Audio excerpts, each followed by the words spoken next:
बहुत स्वागत है जी सारिਆਂ ਦਾ। मैं हाँ सुरिंदर डल्ला। एक बार फिर जसमीत भाटिया जी ਜਿਹੜੇ कि CEO ने लैंडमार्क इमिग्रेशन ਦੇ मेरे नाल मौजूद ने और भाटिया जी और मैं सुरिंदर डल्ला ਅਸੀਂ खुद हर रोज़ 3 ਵਜੇ लाइव भी रहने दुनिया भर के पंजाब भर के स्टूडेंट्स का अगर कोई सवाल होंदा ਉਹਦੀ ਸਾਡੀ कोशिश होंदी है कि भाटिया जी के जरिए ਉਹਦਾ उत्तर ਤੁਹਾਨੂੰ ਦਵਾਇਆ ਜਾਵੇ और अपडेट्स भी भाटिया जी साझे करते हैं। और रिफ्यूज़ल एक बहुत वड्डा मुद्दा बनया होया पिछले कुछ दिनों तो। 15 सितंबर बहुत नेड़े है, कुछ दिन रह गए ने कि सचमुच 15 सितंबर तो पहला हुण तेज़ी दे नाल रिफ्यूज़ल्स आउणगे या AIPs आउणगियां। ये सवाल बहुत वड्डा है कि सब दे AIP आ जाणगे या रिफ्यूज़ल ज़्यादा आउणगे या AIP ज़्यादा आउणगे।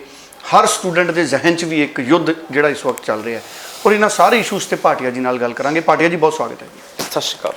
भाटिया जी तुहाडी प्रोडिक्शन की है, की लगदा तुहानूं, तुहाडा एक्सपीरियंस की कहंदा है? जिवें मन्निया जा रहा सी कि 15 सितंबर तो पहला वड्डी गिणती च रिजल्ट आउणगे, हुण रिफ्यूज़ल्स ज़्यादा दिखणगे सानूं या AIP ज़्यादा दिखणगे 15 सितंबर तो पहला?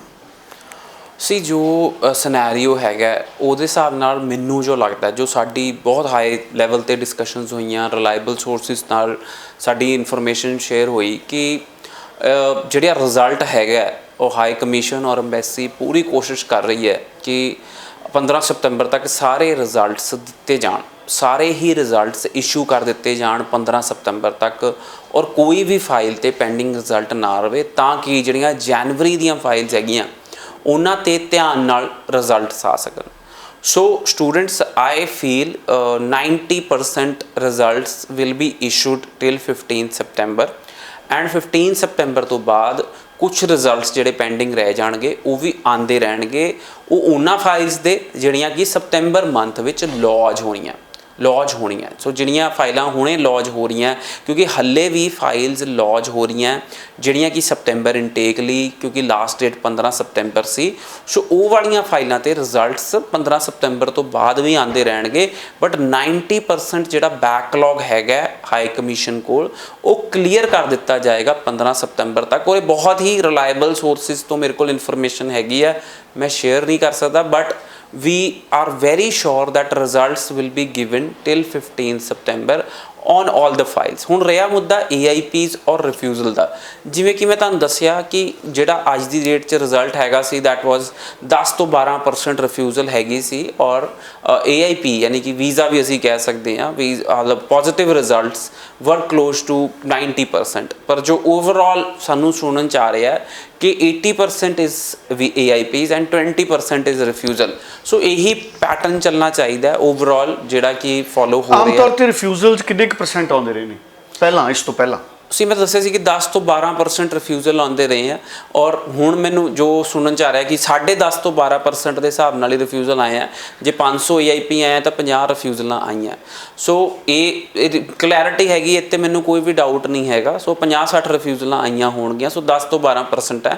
ਬਟ ਓਵਰਆਲ ਜੇ ਅਸੀਂ ਦੇਖਿਆ ਜਾਏ ਤਾਂ ਓਵਰਆਲ ਜੋ ਸਾਨੂੰ ਮਾਰਕੀਟ ਐਨਾਲਿਸਿਸ ਤੋਂ ਮਿਲਿਆ ਕਿ 20% ਰਿਫਿਊਜ਼ਲ ਆਈ ਹੈ, ਕਿਉਂਕਿ ਹਾਂਜੀ that is 80% is positive results ਜਿਹੜੇ ਸਟੂਡੈਂਟਸ ਨੂੰ ਮਿਲੇ ਹੈਗੇ ਆ।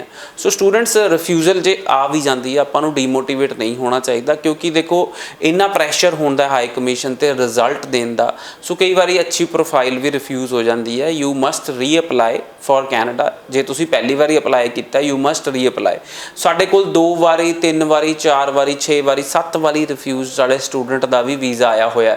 ਸੋ ਇਹ ਮੁੱਦਾ ਨਹੀਂ ਹੁੰਦਾ ਕਿ ਉਹ 7 ਵਾਰੀ ਰਿਫਿਊਜ਼ ਹੋ ਗਿਆ, ਮੈਨੂੰ ਕੋਈ ਬੜੱਪਨ ਨਹੀਂ ਮੈਂ ਕਹਿ ਰਿਹਾ ਕਿ 7 ਵਾਰੀ ਰਿਫਿਊਜ਼ ਸੀ ਬੱਚਾ ਉਹਦਾ ਮੇਰੇ ਕੋਲ ਵੀਜ਼ਾ ਲੱਗਾ। ਬਟ ਇਹ ਹੋ ਜਾਂਦਾ ਕਿ ਉਹਦੀ 7 ਵਾਰੀ ਫਾਈਲ ਜਾਂ ਤਾਂ ਸਹੀ ਢੰਗ ਨਾਲ ਨਹੀਂ ਪੁੱਟ ਅਪ ਹੋਈ, ਕਿ ਉਹਦੀ 7 ਵਾਰੀ ਜੇ ਉਹਨੇ ਫਾਈਲ ਲਾਈ ਤਾਂ ਉਹਦੀ ਫਾਈਲ 'ਚ ਜੋ ਡਾਕੂਮੈਂਟ ਹੋਣੇ ਚਾਹੀਦੇ ਸੀ ਉਹ ਨਹੀਂ ਲਾਏ। ਸੋ ਜੋ ਮਾਰਕੀਟ 'ਚ ਐਨਾਲਿਸਿਸ ਅਸੀਂ ਕੀਤਾ ਹੈ, ਸੋ ਨੋਰਮਲੀ ਕੀ ਹੁੰਦਾ ਕਿ ਬੱਚੇ ਦੀ ਕਈ ਵਾਰੀ SOP ਠੀਕ ਨਹੀਂ ਹੁੰਦੀ, ਕਈ ਵਾਰੀ ਸਟੂਡੈਂਟ ਪ੍ਰਾਈਵੇਟ ਕਾਲਜ 'ਚ ਅਪਲਾਈ ਕਰ ਦਿੰਦਾ, ਕਈ ਵਾਰੀ ਸਟੂਡੈਂਟ ਲੋ ਫੀਸ ਵਾਲਾ ਕਾਲਜ ਲੱਭਦਾ ਔਰ ਉੱਥੇ ਅਪਲਾਈ ਕਰ ਦਿੰਦਾ। ਨੋਰਮਲੀ ਮੈਂ ਕਾਲਜ ਦਾ ਨਾਂ ਨਹੀਂ ਲਾਂਗਾ, ਉੱਥੇ ਆਫਰ ਲੈਟਰ 'ਤੇ ਵੀ ਲਿਖਿਆ ਆਉਂਦਾ ਕਿ you will do only weekend classes. So that is also negative effect on your file ਕਿ ਤੁਸੀਂ ਜੇ ਸਿਰਫ ਵੀਕਐਂਡ ਕਲਾਸਿਸ ਹੀ ਲਾਉਣ ਜਾ ਰਹੇ ਹੋ, that means you are going for work. ਤੁਹਾਡਾ ਸਟੂਡੈਂਟ ਦਾ ਪਰਪਸ ਹੀ ਨਹੀਂ ਹੈਗਾ ਉੱਥੇ ਜਾਣ ਦਾ। ਸੋ ਸਟੂਡੈਂਟਸ ਨੂੰ ਉਹਦੇ ਵਿੱਚ ਵੀ ਰਿਫਿਊਜ਼ਲ ਦਾ ਸਾਹਮਣਾ ਕਰਨਾ ਪੈ ਜਾਂਦਾ। ਕਈ ਵਾਰੀ ਸਟੂਡੈਂਟ ਇਹ ਜ਼ਰੂਰ ਦੇਖਦੇ ਆ ਕਿ ਅਸੀਂ ਘੱਟ ਫੀਸ ਵਾਲੇ ਕਾਲਜ 'ਚ ਜਾ ਰਹੇ ਹਾਂ ਔਰ ਉੱਥੇ ਰਸ਼ ਜ਼ਿਆਦਾ ਹੁੰਦਾ ਨਾਰਮਲੀ, ਵੀਕ ਪ੍ਰੋਫਾਈਲ ਵਾਲੇ ਕੇਸ ਜ਼ਿਆਦਾ ਲੱਗੇ ਹੁੰਦੇ ਆ, ਸੋ ਉਸ ਕਾਲਜ ਦਾ ਸਕਸੈਸ ਰੇਟ ਵੈਸੇ ਹੀ ਘੱਟ ਹੁੰਦਾ ਔਰ ਅੱਛੀ ਪ੍ਰੋਫਾਈਲ ਨੂੰ ਵੀ ਰਿਫਿਊਜ਼ਲ ਮਿਲ ਜਾਂਦੀ ਹੈ। ਸੋ ਬਹੁਤ ਸਾਰੇ ਇਨ ਆਲ ਰੀਜ਼ਨ ਹੁੰਦੇ ਆ ਰਿਫਿਊਜ਼ਲ ਆਉਣ ਦੇ। It is not just one reason ਕਿ ਤੁਹਾਡੀ ਰਿਫਿਊਜ਼ਲ ਆਉਂਦੀ ਹੈ। So there are lot of reasons ਕਿ ਰਿਫਿਊਜ਼ਲ ਆਉਣ ਦੇ ਜਿਹੜੇ ਹੁੰਦੇ ਆ। So please get your file assessed before reapplying. ਜੇ ਤੁਹਾਨੂੰ ਲੱਗਦਾ ਕਿ your file was okay, then you can reapply, otherwise you need proper guidance to reapply your file। ਬਿਲਕੁਲ ਠੀਕ ਹੈ। ਔਰ ਹੁਣ 15 ਸਤੰਬਰ ਤੋਂ ਪਹਿਲਾਂ ਤੁਹਾਡਾ ਐਸਟੀਮੇਟ ਕੀ ਹੈ, ਕਿੰਨੀ ਕੁ ਤੇਜ਼ੀ ਨਾਲ ਹੁਣ ਰਿਜ਼ਲਟ ਆਉਣਗੇ? ਜੋ ਮੈਂ ਜੋ ਦੱਸ ਰਿਹਾ ਕਿ ਮੇਰੇ ਕੁਝ ਰਿਜ਼ਲਟਸ ਪੈਂਡਿੰਗ ਹੈਗੇ ਆ ਔਰ ਕੁਝ ਰਿਜ਼ਲਟਸ ਆ ਰਹੇ ਆ। ਸੋ ਆਈ ਫੀਲ 90% ਜਿਹੜੇ ਰਿਜ਼ਲਟ ਹੈਗੇ ਆ ਉਹ ਪੂਰੇ ਆ ਜਾਣਗੇ। ਹੁਣ ਡੋਂਟ ਨੋ ਕਿ ਉਹ ਸਾਰੇ EIP ਆਉਂਦੇ ਆ and what is the percentage of refusal, ਕਿ ਰਿਫਿਊਜ਼ਲ ਵੱਧ ਜਾਂਦੀ ਹੈ। So that is not in our hands, ਨਾ ਹੀ ਕਿਸੇ ਕੰਸਲਟੈਂਟ ਦੇ ਹੱਥ 'ਚ ਹੈਗਾ। ਪਰ 15 ਸਤੰਬਰ ਤੱਕ ਜਿਵੇਂ ਕਿ ਅਸੀਂ ਇਹ ਸ਼ੋਅ 3-4 ਦਿਨ ਰਹਿ ਗਏ ਆ, ਸੋ ਮੈਨੂੰ ਲੱਗਦਾ ਕਿ ਆਉਣ ਵਾਲੇ 3-4 ਦਿਨ 'ਚ ਰਿਜ਼ਲਟਸ ਪੂਰੇ ਦਿੱਤੇ ਜਾਣਗੇ ਔਰ ਕਾਫੀ ਹੱਦ ਤੱਕ ਰਿਜ਼ਲਟਸ ਇਸ਼ੂ ਹੋ ਜਾਣਗੇ। ਬਟ ਰਿਜ਼ਲਟਸ 15 ਸਤੰਬਰ ਤੋਂ ਬਾਅਦ ਵੀ ਆਉਂਦੇ ਰਹਿਣਗੇ। ਇਟ ਇਜ਼ ਨਾਟ ਕਿ ਉਹ ਰੁਕ ਜਾਣਗੇ। 15 ਸਤੰਬਰ ਤੋਂ ਬਾਅਦ ਵੀ ਜਿਹੜੇ ਵੀਜ਼ਾ ਤੇ ਤੁਹਾਡੀਆਂ ਐਪਲੀਕੇਸ਼ਨ ਤੇ ਰਿਜ਼ਲਟਸ ਹੈਗੇ ਆ ਉਹ ਆਉਂਦੇ ਰਹਿਣਗੇ। ਬਿਲਕੁਲ ਠੀਕ ਹੈ। ਇਹਦਾ ਮਤਲਬ ਹੈ ਸਟੂਡੈਂਟਸ ਨੂੰ ਪੈਨਿਕ ਹੋਣ ਦੀ ਜਾਂ ਵਰੀ ਕਰਨ ਦੀ ਜ਼ਿਆਦਾ ਜ਼ਰੂਰਤ ਨਹੀਂ ਹੈ। ਅਗਰ 15 ਸਤੰਬਰ ਤੋਂ ਵੀ ਉਹਨਾਂ ਦੀ ਇਹਦੇ ਤੇ ਵੀ ਅਸੀਂ ਡਿਸਕਸ਼ਨ ਕਰ ਲੈਂਦੇ ਹਾਂ ਕਿ ਸਪੋਜ਼ ਕਿਸੇ ਦਾ ਪੈਂਡਿੰਗ ਰਿਜ਼ਲਟ ਹੈ ਔਰ ਤੁਹਾਡੇ ਕਾਲਜ ਦੀਆਂ ਕਲਾਸਾਂ ਸ਼ੁਰੂ ਹੋ ਰਹੀਆਂ। ਜੇ ਤੁਹਾਡੇ ਕਾਲਜ ਦੀਆਂ ਕਲਾਸਾਂ ਸ਼ੁਰੂ ਹੋ ਰਹੀਆਂ then you can apply for a defer offer letter. ਔਰ ਆਪਣੀ ਜਿਹੜੀ ਡੈਫਰ ਆਫਰ ਲੈਟਰ ਹੈ ਤੁਸੀਂ ਵੈਬ ਕੁਐਰੀ ਫਾਰਮ ਤੇ ਅਪਲੋਡ ਕਰ ਸਕਦੇ ਹੋ ਕਿ why you have taken the defer offer letter. You can also put up a letter with your web query form ਤੇ ਕਿ ਮੈਂ ਡੈਫਰ ਇਸ ਲਈ ਲਈ ਹੈ ਕਿਉਂਕਿ ਮੇਰਾ AIP ਨਹੀਂ ਆਇਆ ਔਰ ਮੇਰੀਆਂ ਕਲਾਸਾਂ ਸ਼ੁਰੂ ਹੋਣ ਵਾਲੀਆਂ ਸੀ, ਇਸ ਲਈ ਮੈਂ ਡੈਫਰ ਆਫਰ ਲੈਟਰ ਲੈ ਲਈ ਹੈ। And you can put up on that web query form and explain to the high commission। I think that will be a right way to do it। ਔਰ ਜਿਹੜੇ ਸਟੂਡੈਂਟਸ AIP ਆਉਣ ਤੋਂ ਬਾਅਦ defer ਲੈ ਰਹੇ ਆ ਉਹਨਾਂ ਨੂੰ ਵੀ ਮੇਰੀ ਇਹੀ ਐਡਵਾਈਸ ਰਹੇਗੀ ਕਿ ਤੁਸੀਂ ਵੀ ਆਪਣੀ ਇੱਕ explanation letter you can put up on the web query form. ਹਾਂਜੀ ਬਿਲਕੁਲ ਠੀਕ ਹੈ। ਹੁਣ ਇਮੀਡੀਏਟ ਜਦੋਂ ਰਿਫਿਊਜ਼ਲ ਕਿਸੇ ਸਟੂਡੈਂਟ ਦੀ ਆਉਂਦੀ ਹੈ, ਹੁਣ ਉਹ ਟਾਰਗੇਟ ਸਟੂਡੈਂਟ ਦਾ ਜਨਵਰੀ ਇਨਟੇਕ ਹੀ ਹੋਵੇ। ਸੀ ਮੇਰੀ ਕੋਸ਼ਿਸ਼ ਇਹੀ ਹੈ ਕਿ ਆਪਾਂ ਜੇ ਇਮੀਡੀਏਟ ਰੀਫਾਈਲਿੰਗ ਕਰ ਦਿੰਦੇ ਆ ਸਪਟੈਂਬਰ ਇਨਟੇਕ ਦੀ, that means you are not making any changes in your file. So ਜੇ ਆਪਾਂ ਕੋਈ ਫਾਈਲ 'ਚ ਚੇਂਜ ਕਰਨੇ ਆ ਦੈਟ ਮੀਨਸ ਕਿ ਸਾਨੂੰ ਅਗਲੇ ਇਨਟੇਕ 'ਚ ਆਪਣੀ ਫਾਈਲ ਪੁੱਟ ਅਪ ਕਰਨੀ ਚਾਹੀਦੀ ਹੈ। ਸੋ ਮੇਰੀ ਸਾਰੇ ਸਟੂਡੈਂਟਸ ਨੂੰ ਇਹੀ ਐਡਵਾਈਸ ਹੈ ਕਿ ਤੁਸੀਂ ਡੈਫਰ ਕਰਾ ਕੇ ਹੀ ਆਪਣੀ ਫਾਈਲ ਲਾਓ। ਜੇ ਤੁਸੀਂ ਸਰਕਾਰੀ ਕਾਲਜ 'ਚ ਅਪਲਾਈ ਕੀਤਾ ਸੀ, ਸਹੀ ਪ੍ਰੋਵਿੰਸ 'ਚ ਅਪਲਾਈ ਕੀਤਾ ਸੀ, ਸਹੀ ਸਿਟੀ 'ਚ ਅਪਲਾਈ ਕੀਤਾ ਸੀ, ਸਹੀ ਕਾਲਜ 'ਚ ਅਪਲਾਈ ਕੀਤਾ ਸੀ ਤਾਂ ਤੁਸੀਂ ਸਹੀ ਫਿਰ ਤੁਸੀਂ ਇਮੀਡੀਏਟ ਰੀਫਾਈਲਿੰਗ ਕਰ ਸਕਦੇ ਹੋ। ਜੇ ਇਹਨਾਂ ਚੀਜ਼ਾਂ 'ਚ ਤੁਸੀਂ ਕੁਝ ਵੀ ਫੋਲੋ ਨਹੀਂ ਕੀਤਾ ਸੀ then you need a reassessment and you have to refile again in January intake only। ਫਿਰ ਹੋਰ ਵੀ ਕਾਫੀ ਸਾਰੇ ਮੁੱਦੇ ਆ ਜਾਂਦੇ ਆ। ਫਿਰ ਸਟੇਟਮੈਂਟ ਆਫ ਪਰਪਸ ਦਾ ਮੁੱਦਾ ਆ ਜਾਂਦਾ ਕਿ ਤੁਸੀਂ ਸਹੀ ਢੰਗ ਨਾਲ ਸਟੇਟਮੈਂਟ ਆਫ ਪਰਪਸ ਲਾਈ ਸੀ ਕਿ ਨਹੀਂ ਲਾਈ ਸੀ। ਫਾਈਨੈਂਸ਼ੀਅਲ ਡਾਕੂਮੈਂਟਸ ਤੇ ਸਟੂਡੈਂਟਸ ਨੂੰ ਕਾਫੀ ਸਾਰੀ ਕਲੈਰਿਟੀ ਨਹੀਂ ਹੈਗੀ ਹੈ। ਸੋ ਫਾਈਨੈਂਸ਼ੀਅਲ ਡਾਕੂਮੈਂਟ ਤੁਸੀਂ ਪੂਰੇ ਲਾਏ ਸੀ ਕਿ ਨਹੀਂ ਲਾਏ ਸੀ, ਇਹ ਤੇ ਵੀ ਇੱਕ ਰੀਜ਼ਨ ਆ ਜਾਂਦਾ ਹੈ ਰਿਫਿਊਜ਼ਲ ਦਾ। ਸੋ ਫਾਈਨੈਂਸ਼ੀਅਲ ਡਾਕੂਮੈਂਟਸ ਵੀ ਤੁਸੀਂ ਜ਼ਰੂਰ ਲਾਓ। ਔਰ ਸਪੋਜ਼ ਤੁਸੀਂ ਇੱਕ ਵਾਰੀ ਰਿਫਿਊਜ਼ ਹੈਗੇ ਸੀ ਔਰ ਸੈਕਿੰਡ ਟਾਈਮ ਚਾਹੇ ਭਾਵੇਂ ਤੁਸੀਂ SDS ਹੈਗੇ ਸੀ, ਤੁਸੀਂ ਨੌਨ SDS ਕੈਟਾਗਰੀ 'ਚ ਹੀ ਕਾਊਂਟ ਹੋਗੇ ਔਰ ਨੌਨ SDS ਕੈਟਾਗਰੀ ਵਿੱਚ ਤੁਸੀਂ ਆਪਣਾ ਸਾਰੇ ਡਾਕੂਮੈਂਟਸ ਕੰਪਲੀਟ ਲਾਓ ਤਾਂ ਹੀ ਤੁਹਾਨੂੰ ਵੀਜ਼ਾ ਅਪਰੂਵਲ ਦੀ ਉਹ ਉਮੀਦ ਰੱਖ ਸਕਦੇ ਹੋ। ਜੇ ਤੁਸੀਂ ਆਪਣੇ ਡਾਕੂਮੈਂਟਸ ਪੂਰੇ ਨਹੀਂ ਲਾਏ ਆ ਤਾਂ ਵੀਜ਼ਾ ਅਪਰੂਵਲ ਦੀ ਉਮੀਦ ਵੀ ਥੋੜੀ ਘਟ ਜਾਂਦੀ ਹੈ। So you need proper filing, you need proper documents, you need proper SOP, you need a good government college, you need ਕਿ ਤੁਸੀਂ ਸਹੀ ਪ੍ਰੋਵਿੰਸ 'ਚ ਜਾ ਰਹੇ ਹੋ, ਤੁਸੀਂ ਸਹੀ ਸਿਟੀ 'ਚ ਜਾ ਰਹੇ ਹੋ ਜੇ ਤੁਸੀਂ ਕੈਨੇਡਾ ਦਾ ਸਟੂਡੈਂਟ ਵੀਜ਼ਾ ਲੈਣਾ ਚਾਹੁੰਦੇ ਹੋ। ਸੋ ਬਿਲਕੁਲ ਗੱਲਾਂ ਬੜੀਆਂ ਇੰਪੋਰਟੈਂਟ ਨੇ ਭਾਟੀਆ ਸਾਹਿਬ ਦੀਆਂ ਔਰ ਮੈਨੂੰ ਲੱਗਦਾ ਹੈ ਕਿ ਸਟੂਡੈਂਟਸ ਨੂੰ ਜ਼ਰੂਰ ਇਸ ਚੀਜ਼ ਦਾ ਬੈਨੀਫਿਟ ਵੀ ਹੋਏਗਾ। ਭਾਟੀਆ ਜੀ ਇਹ ਤਾਂ ਹੋ ਗਏ ਰਿਫਿਊਜ਼ਲ ਕੇਸ।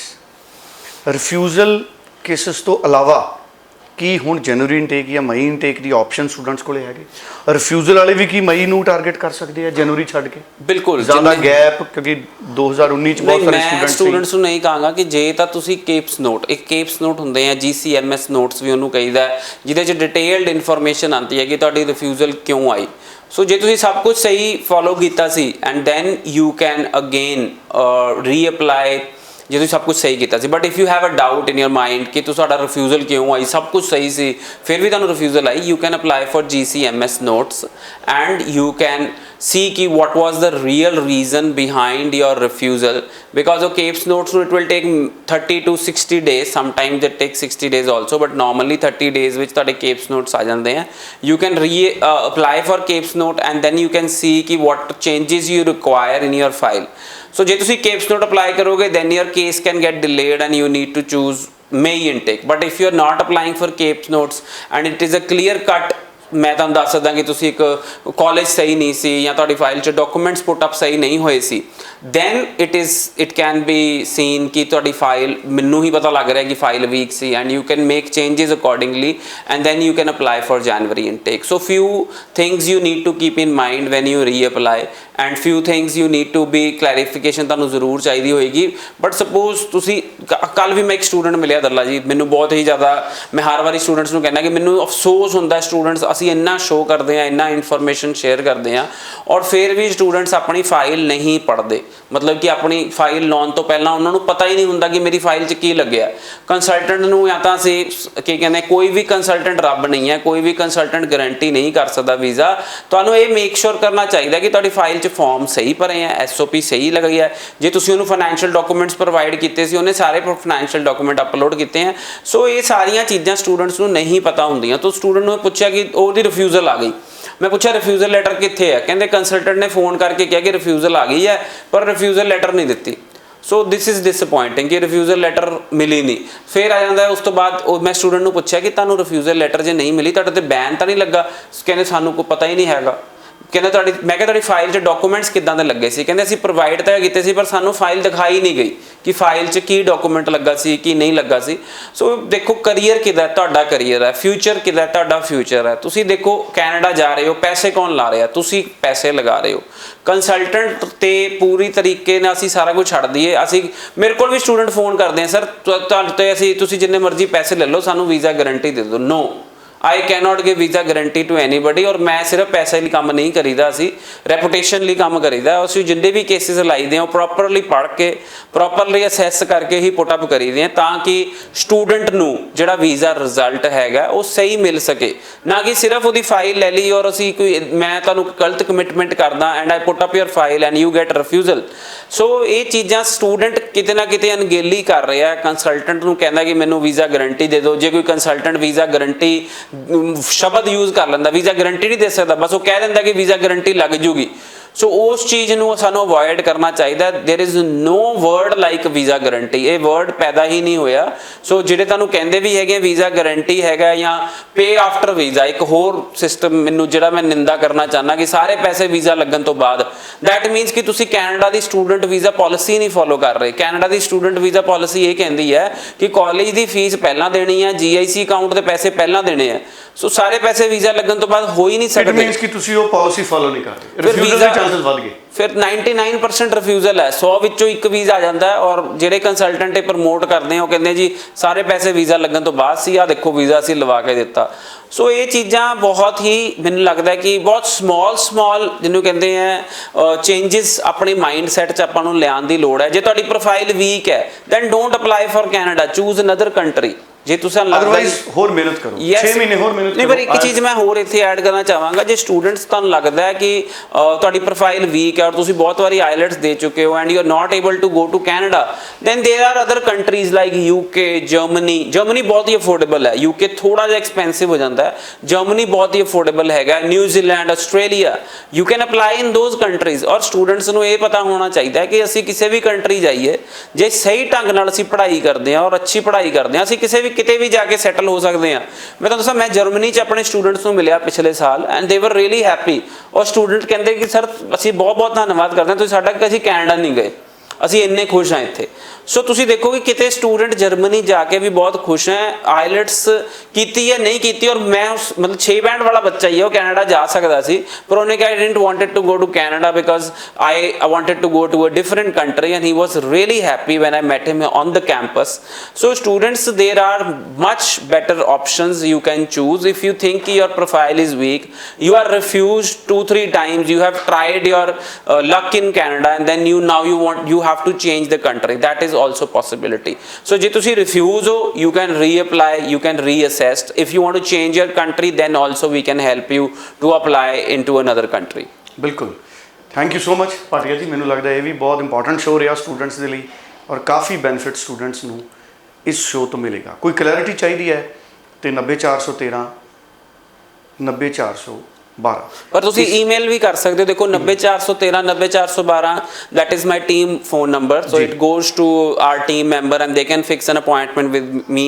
ਜੇ ਤੁਸੀਂ ਮੋਹਾਲੀ ਮਿਲਣਾ ਚਾਹੁੰਦੇ ਹੋ, you can meet me. I am in Mohali. If I am free, I will definitely meet you. If I have an appointment, then you might have to wait or you have to take an appointment. But ਜੇ ਤੁਸੀਂ ਚਾਹੁੰਦੇ ਹੋ ਆਪਣੀ profile ਮੈਂ assess ਕਰਾਂ, kindly email me at info@landmarkimmigration.com, because ਮੈਂ ਹੀ ਕੋਸ਼ਿਸ਼ ਕਰਦਾ ਕਿ ਮੈਂ ਸਾਰਿਆਂ ਦੀ ਪ੍ਰੋਫਾਈਲ ਆਪੇ ਅਸੈਸ ਕਰਾਂ ਔਰ ਮੈਂ ਅਸੈਸ ਕਰਾ ਕੇ I will give you options ਕਿ ਤੁਸੀਂ ਕੀ ਕਰਨਾ ਸਕਦੇ ਹੋ। ਜੇ ਤੁਸੀਂ ਰਿਫਿਊਜ਼ਲ ਆਈ ਹੈ, you should reapply, you should defer, you should apply for CAPES note, so we will give you proper solution what is on your file. So ਮੇਰੇ ਕੋਲ ਬਹੁਤ ਸਾਰੀ ਕੁਐਰੀਜ਼ ਆਉਂਦੀਆਂ, ਅਸੀਂ all over ਇੰਡੀਆ ਨਹੀਂ ਕਹਾਂਗਾ, all over world ਦੀਆਂ queries handle ਕਰਦੇ ਹਾਂ, because my Canada office is handling queries from Philippines, Vietnam, Pakistan, so we are getting queries from all over the world and we are trying to cope up with maximum number ਜਿੰਨੇ ਵੀ ਅਸੀਂ handle ਕਰ ਸਕੀਏ ਔਰ ਜਲਦੀ respond ਕਰ ਸਕੀਏ। ਕਈ ਵਾਰੀ ਡਿਲੇ ਹੋ ਜਾਂਦਾ ਦੱਲਾ ਜੀ ਰਿਸਪੌਂਡ ਕਰਨ ਚ, ਸੋ ਮੈਂ ਉਹਦੇ ਲਈ ਵੀ ਅਪੋਲੋਜੀ ਕਰਨਾ, ਸੋ ਕਿਉਂਕਿ ਕਈ ਵਾਰੀ ਬਹੁਤ ਸਾਰੇ ਸਟੂਡੈਂਟਸ ਆਉਂਦੀਆਂ ਜੀ ਐਪਲੀਕੇਸ਼ਨ ਨੰਬਰ ਆਫ ਕੁਐਰੀਜ਼। ਅੱਜ ਦੀ ਡੇਟ 'ਚ ਅਸੀਂ ਉਹਨਾਂ ਸਟੂਡੈਂਟਸ ਦੀ ਵੀ ਕੁਐਰੀ ਸੋਲਵ ਕਰ ਰਹੇ ਹਾਂ ਜਿਨ੍ਹਾਂ ਨੇ ਸਾਡੇ ਤੋਂ ਨਹੀਂ ਅਪਲਾਈ ਕੀਤਾ, ਅਸੀਂ ਉਹਨਾਂ ਦੀਆਂ ਵੀ ਡਾਊਟਸ ਕਲੀਅਰ ਕਰ ਰਹੇ। ਤੁਹਾਨੂੰ ਪਤਾ ਹੀ ਹੋਣਾ ਸਾਡੇ ਸ਼ੋਅ ਦੇ ਦੌਰਾਨ ਵੀ ਇੰਨੇ ਕੁ ਫੋਨਸ ਆਉਂਦੇ ਆ ਜਿਹੜੇ ਸਾਡੇ ਤੋਂ ਨਹੀਂ ਵੀ ਅਪਲਾਈ ਕੀਤੇ, we are trying to solve your query also, and ਅਸੀਂ ਦਿਲੋਂ ਕਿਸੇ ਨੂੰ ਇਗਨੋਰ ਨਹੀਂ ਕਰਨਾ ਚਾਹੁੰਦੇ, but still if there is some delay, we will definitely try to cope up and we will reply as soon as possible. So thank you so much Bhatia ਜੀ। Email ਵੀ ਭਾਟੀਆ ਜੀ ਨੇ ਦਿੱਤਾ info@landmarkimmigration.com, ਸੋ ਤੁਸੀਂ ਰਿਫਿਊਜ਼ਲ ਡਾਇਰੈਕਟ ਇਹਦੇ ਤੇ ਭੇਜ ਕੇ ਭਾਟੀਆ ਜੀ ਤੋਂ ਭਾਟੀਆ ਜੀ ਨੂੰ ਐਕਸੈਸ ਦੇ ਕੇ ਉਸ ਇਨਫੋਰਮੇਸ਼ਨ ਦਾ ਤੁਸੀਂ ਉਸ ਨੂੰ ਰੀਇਵੈਲੂਏਟ ਵੀ ਕਰਾ ਸਕਦੇ ਹੋ। Thank you so much. ਧੰਨਵਾਦ।